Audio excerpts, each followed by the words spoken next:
ভেতরে এইরকম একটা ইনোসেন্ট মানুষ কিভাবে গুলি খেলো, আমি আসলে এটার কোনো ব্যাখ্যা নাই। এনিওয়ে, এই গানটা গাই, আপনারা চুপ করে শুনবেন গানটা, আমি বিশ্বাস করি এগুলো হাদি ভাইয়ের কথাও আপনারা বলতে পারেন।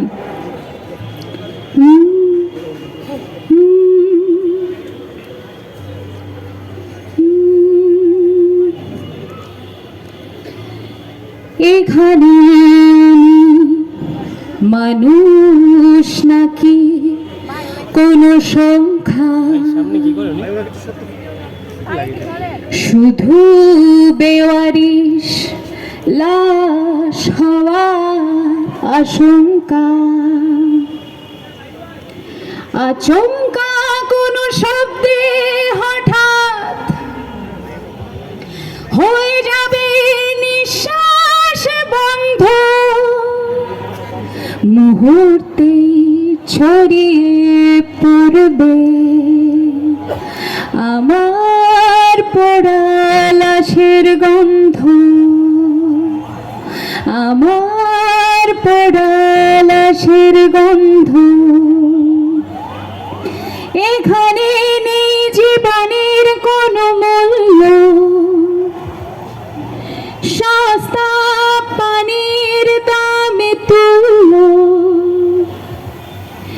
এখানে হয় পোড়া লাশের কয়লা, এখানে আমার লাশকে বলি ময়লা।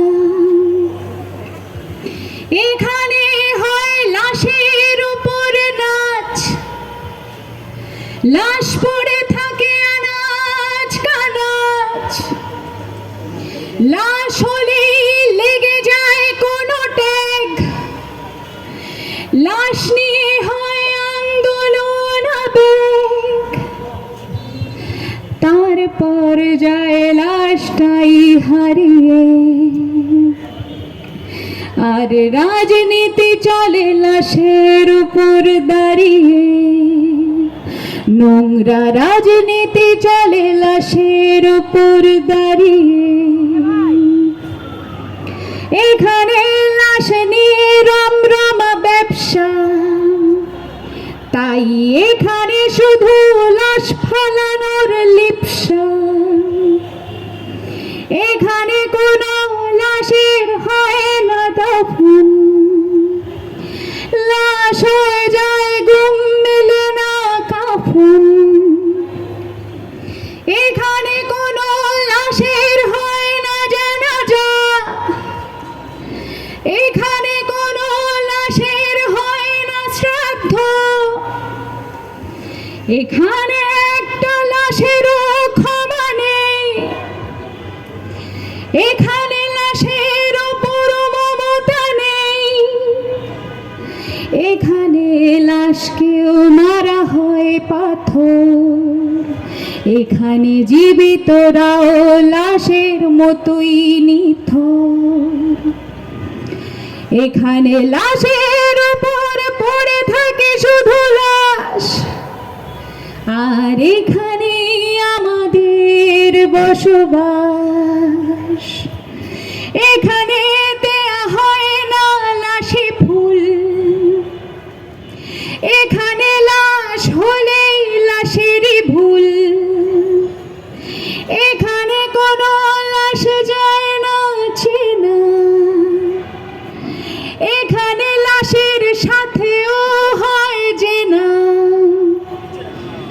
এখানে চাইলেই কেনা যায় লাশ, তাই এখানে হয় প্রচুর লাশের চাষ।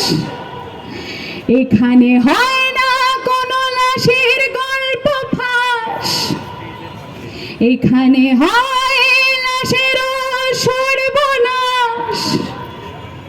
তাই এখানে লাশেরা আফসোস করে, শুয়ে শুয়ে ভাবে চাপা মাটির ভেতরে, কোন পাপে জন্মেছিল এই জাতে, যারা লাশ নিয়ে ভীষণ উল্লাসে মাতে, যারা লাশ নিয়ে ভীষণ উল্লাসে মাতে। যারা লাশ নিয়েও ভীষণ উল্লাসে মাতে। এটা বাংলাদেশ রেবেলসের হাদি ভাই খুব পছন্দের গান ছিল। আমি আরেকটু কথা অ্যাড করি, হাদি ভাইকে আমি রাজীব আমরা বলেছিলাম যে ভাই একা একা এভাবে যেন না কোথাও, বা গেলে কাউকে সাথে রাখেন, নিরাপত্তার প্রয়োজন আছে। উনি বলছিলেন যে আপা আমি অনেক কিছু বুঝে এই পথে এসেছি, এটা ইনসাফের পথ, এখানে যে কোনো সময় শহীদ হয়ে যেতে পারে, মৃত্যুবরণ করতে হতে পারে, সেই সাহস আমার আছে। উনি কিন্তু সৈনিকদের মতো বর্ম পরে রাস্তায় ছিলেন না, বরঞ্চ আপনারা যারা তাকে গুলি করেছেন আপনারা কাপুরুষ, আর উনি বীর পুরুষ, উনি বীরের মতো বেঁচে আছেন এখনো, এবং উনি অনেক বীর তৈরি করে দিয়ে গেছেন অলরেডি, হয়তো আমরা জানি না, ওনার ধ্যান ধারণা অনেকেই নিজের ভেতরে ধারণ করছেন। আমি বিশ্বাস করি এখনকার প্রজন্মের যারা আছেন, আমার মনে হয় যে এই বিশ্বাস, হাদি ভাইয়ের এই বিশ্বাস, হাদি ভাইয়ের চেতনা, এই দেশাত্মবোধ, এটাকে নিয়ে সবাই এগিয়ে যাব ইনশাআল্লাহ।